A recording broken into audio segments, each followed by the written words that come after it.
and particularly because this is a money bill and Rajya Sabha's approval is not required for a money bill. But I would like to use this opportunity to give three concrete suggestions by voicing my three concrete concerns before the finance minister, and I hope she takes cognizance of this. So the first is that investment in India is highly taxed. हमने देखा पिछले कुछ वर्षों में कि global capital बहुत volatile है, जिसके चलते जैन 2025 इसी साल का जनवरी 2025 से लेकर दिसंबर 2025 के दूसरे हफ्ते तक 1,60,000 करोड़ रुपए फॉरेन पोर्टफोलियो इन्वेस्टर ने भारत की इंडियन इक्विटी से विड्रॉ कर लिए। जब ये विड्रॉ किया गया उस समय डोमेस्टिक इंस्टीट्यूशनल इन्वेस्टर और डोमेस्टिक इन्वेस्टर्स भारत के स्टॉक मार्केट की रक्षा करने के लिए आगे बढ़े और इसी पीरियड में डोमेस्टिक इन्वेस्टर ने 7 लाख करोड़ रुपए भारत की इंडियन इक्विटीज में इन्वेस्ट किया। ये एक हिस्टोरिक अचीवमेंट भी था, मार्केट की मैच्योरिटी भी दिखाता है, लेकिन उससे ज्यादा ये दिखाता है कि जब foreign money leaves, it is the Indian investor that comes to the rescue of the stock market. लेकिन जब सैलरीड एम्प्लॉइज ने एसआईपीज के माध्यम से, स्मॉल सेवर्स ने म्यूचुअल फंड के माध्यम से और पेंशन इंश्योरेंस मनी के माध्यम से इन्वेस्ट किया, इस इन्वेस्टमेंट को प्रोत्साहन देने के लिए सरकार ने क्या किया? आज एक ऐसी टैक्सेशन रिजीम बन गई है जिसके अंदर कैपिटल गेन टैक्स बहुत हाई है, इंडेक्सेशन का बेनिफिट इन्वेस्टर को मिलता नहीं है, सरचार्जेस ज्यादा होने की वजह से टैक्स रेट शार्पली इंक्रीज हो चुके हैं और फ्रीक्वेंट चेंजेस के चलते इन्वेस्टर को सर्टेनिटी नहीं मिलती और एक व्यवस्था ऐसी बन गई है कि long term investments in this country are being treated as short term speculation when it comes to taxation. इसे बदलने की जरूरत है। If India truly wants deep capital markets and long-term domestic savings, sir, then patient capital must be respected and not penalized. Basic principle है sir economics का कि tax consumption if you must, but nurture investments. हमें investment को प्रोत्साहन देना होगा और over taxing of investments करके हम वेल्थ क्रिएशन को डिसइंसेंटिवाइज कर रहे हैं। सर मेरा दूसरा पॉइंट यह है कि बैंक सेविंग्स जो हैं, हमने देखा कि भारत का मेहनतकश आदमी, एक मिडिल क्लास आदमी अपनी तमाम सेविंग्स बैंक के सेविंग्स अकाउंट में रखता है या एफडी कराता है। हमने देखा सर कि वित्तीय वर्ष 24-25 में बैंक डिपॉजिट का जो ग्रोथ था वो गिर के मात्र 10% पे आ गया in comparison to the previous financial year which is 23-24 where it was 13%, यानी कि डिपॉजिट के ग्रोथ में कमी देखी गई। इसके चलते क्या होता है सर, बैंक्स की कॉस्ट ऑफ फंड्स बढ़ती है, लोन महंगा होता है, एमएसएमई सफर करती है और फाइनेंशियल स्टेबिलिटी जो है वो कमजोर होती है। इसीलिए मैं कुछ सुझाव देना चाहता हूं। पहला सुझाव है टैक्स फ्री लिमिट्स को बढ़ाया जाए जहां तक सेविंग्स बैंक की इंटरेस्ट इनकम का सवाल है। दूसरा, अगर 5 साल से ज्यादा कोई एफडी कराता है तो उसको टैक्स की रियायत देनी चाहिए। There needs to be tax incentivisation for that sort of an investor. Long term capital gains के अंदर इंडेक्सेशन के बेनिफिट को लेटर एंड इन स्पिरिट में अक्रॉस एसेट क्लासेस लागू करना चाहिए। तीसरा, शॉर्ट टर्म कैपिटल गेन्स पे जो टैक्स लगता है बहुत ज्यादा है, उसे कम करना चाहिए अगर हमें इन्वेस्टमेंट को प्रोत्साहन देना है। और इसी के साथ साथ हमें ये इंश्योर करना पड़ेगा सर कि पेशेंट डोमेस्टिक कैपिटल जो है उसे हम प्रिजर्व करें, उसे रिवॉर्ड करें, उसे पीनलाइज ना करें। मेरा दूसरा पॉइंट है सर जीएसटी से संबंधित। जीएसटी 2.0 वास्तव में एक अच्छे इंटेंट से लाया गया और सबको ये उम्मीद थी कि जीएसटी 2.0 के बाद, जीएसटी रैशनलाइजेशन के बाद वस्तुएं सस्ती होंगी।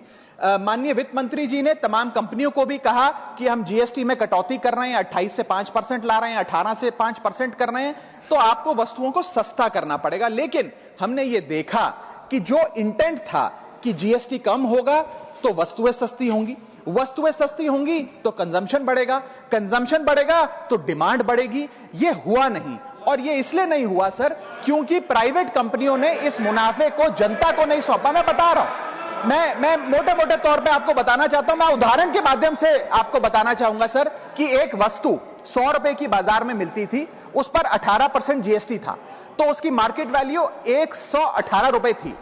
सरकार ने उस पर जीएसटी 18% से घटाकर 5% कर दिया। अब वो वस्तु 100 प्लस 5% 105 रुपए की मिलनी चाहिए, जो पहले 118 रुपए की मिलती थी। लेकिन आज भी बाजार में वो वस्तु 118 की मिलती है क्योंकि प्राइवेट कंपनियों ने इस जीएसटी के रिलीफ को कंज्यूमर को पास ऑन नहीं किया, या ग्रामेज कम करके प्रोडक्ट की क्वांटिटी कम कर दी और दाम कम कर दिया।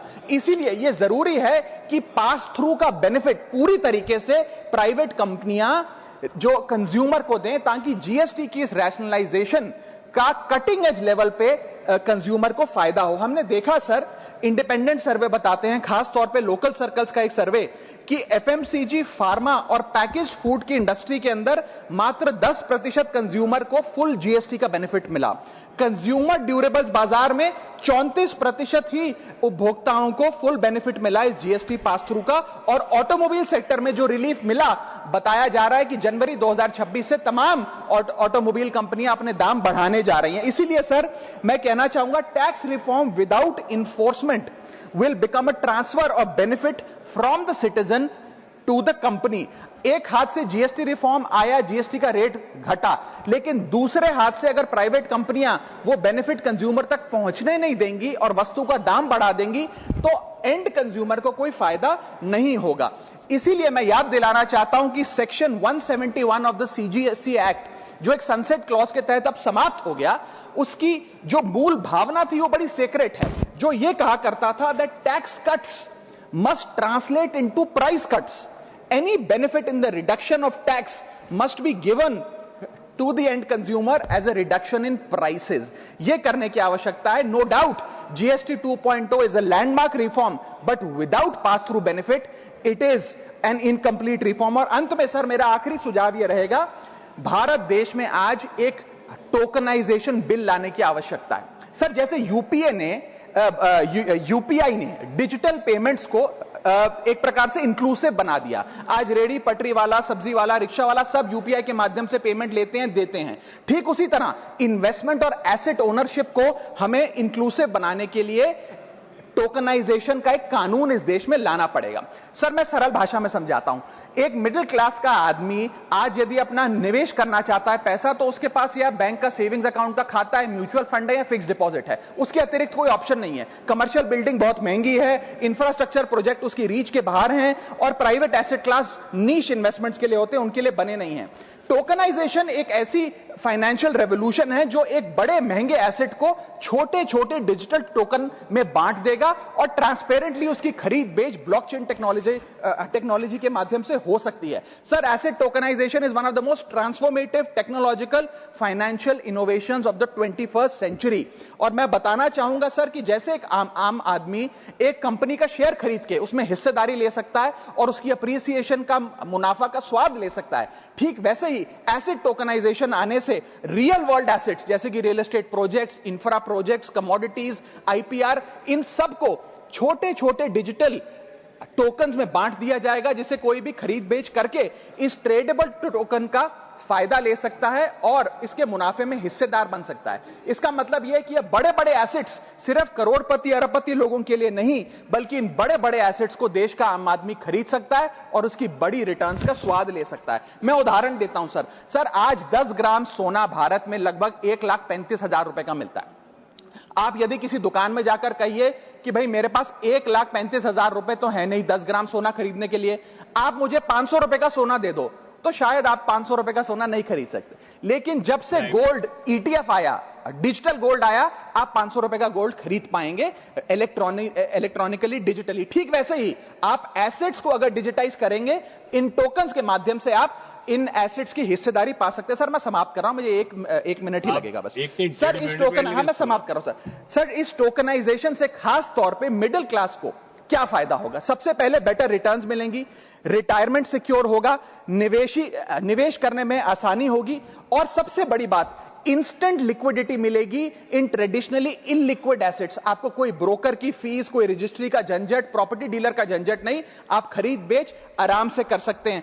और इसी के साथ साथ ट्रांजैक्शन कॉस्ट घटेगी, इंटरमीडियरीज की कॉस्ट घटेगी। सर, दुनिया भर में जो मजबूत मैच्योर अर्थव्यवस्थाएं हैं उन्होंने इस एसेट टोकनाइजेशन के कॉन्सेप्ट को रिकॉग्नाइज किया। यूएसए ने, एसईसी ने अपनी सिक्योरिटीज एक्ट में इस टोकनाइजेशन के कॉन्सेप्ट को शामिल किया। सिंगापुर ने प्रोजेक्ट गार्जियन का नाम से एक प्रोजेक्ट लाकर इसको लीगलाइज किया।